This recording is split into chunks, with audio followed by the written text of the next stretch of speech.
கர்த்தருடைய பரிசுத்த நாமத்திற்கு மகிமை உண்டாவதாக. இந்த காலைவேளையில் உங்கள் அனைவரையும் ஆண்டவராகிய இயேசு கிறிஸ்துவின் இன்ப நாமத்தில் உங்களை அன்போடு வாழ்த்தி வரவேற்கிறேன். விண்துளிகள் வாயிலாக இந்த நாளிலே சந்திப்பதிலே மிகுந்த மகிழ்ச்சி அடைகிறேன். இந்த நாளின் செய்தியின் தலைப்பானது சபைகளில் விரிசல் ஏன். கலாத்தியர் 5ஆம் அதிகாரம் 15ஆம் வாக்கியம் சொல்கிறது, நீங்கள் ஒருவரை ஒருவர் கடந்து பட்சித்திரார்கள் அழிவீர்கள். அப்படி ஒருவருக்கொருவர் அழியாதபடிக்கு எச்சரிக்கையாயிருங்கள். எனவே அன்பான தேவனுடைய பிள்ளைகளே, இன்றைய நாட்களிலே திருச்சபைகளில் சபை விசுவாசிகள் ஒருவருக்கொருவர் சண்டையிட்டுக் கொள்வது பெருகிக்கொண்டே வருகிறது.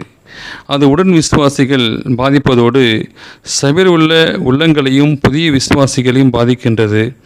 சண்டைக்கு காரணங்கள் சில நேரங்களில் சிறியதாக இருக்கும். கலாத்தியா நாட்டு சபைகளில் திருச்சபை கோட்பாடுகள் பற்றியதான சண்டை அதிகரித்து ஒருவர் பட்சிக்கும் அளவிற்கு சென்றுவிட்டது.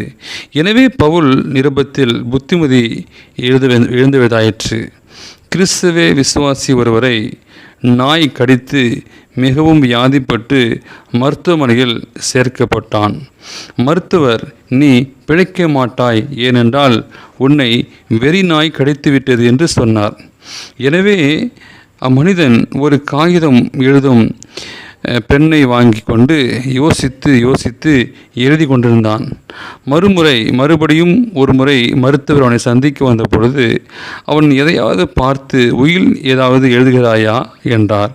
அதற்கு அவன், உயில் என்று எழுதவில்லை, நான் மரிப்பதற்கு முன் எத்தனை பேரை கடிக்க வேண்டும் என்று பட்டியலை தயாரிக்கிறேன் என்றான்.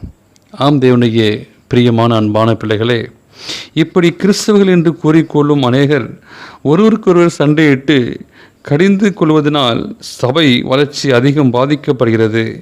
சபை அழிவுக்கு நேராக நடத்துகிறது.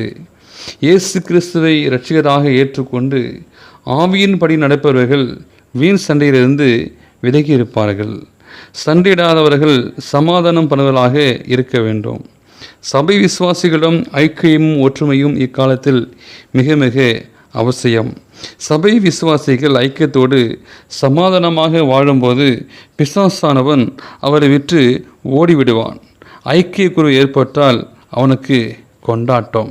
எனவே தேவனுக்கு பிரியமான பிள்ளைகளே, இந்த கடைசி நாட்களே நீங்கள் நாளும் வாழும்போது சபைகளை சண்டையில்லாதபடி நாம் சமாதானத்தை பெற்றுக்கொள்வோம். நம்முடைய சமாதானம் விரும்புவாகிய இயேசு கிறிஸ்து உங்களுக்கு சமாதானத்தை தருவாராக. ஆமேன். இந்த நாளின் செய்தியை கேட்ட உங்களையும், இந்த நாளே பிறந்த நாளையும் திருமண நாளையும் காண்கிற பிள்ளைகளை தேவன் தாமே ஆசீர்வதிப்பாராக. ஆமேன்.